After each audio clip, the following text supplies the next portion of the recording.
here at Hooch again, and we are talking about proprioception and foot placement, and specifically exercises too that we can do when we're out on a regular walk. Hooch is still doing a lot of regular walks, which is wonderful.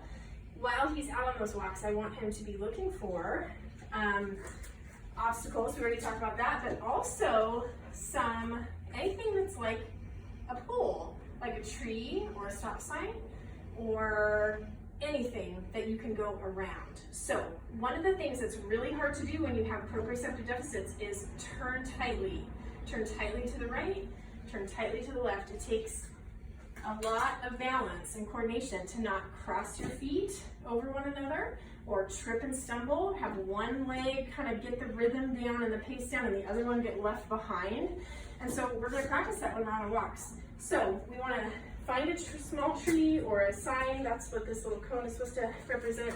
We're going to go round and round and round and round it.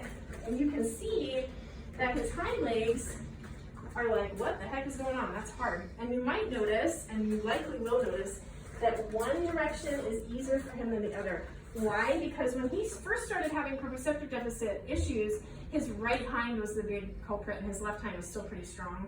Now, both of his hind legs are giving him trouble.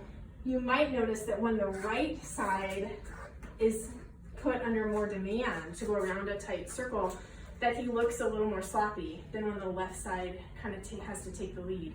So practicing both ways, really, really important. And trying at different paces, going slowly, and then as he gets the hang of it, going a little quicker. Your neighbors are going to think you're totally crazy because you're going around trees over and over and over, you're going around signs, but it can really, really help. And if you have a line of trees, you can do figure eights through them, or you can do leaf pulls through them and practice over and over and over, kind of making those little turns.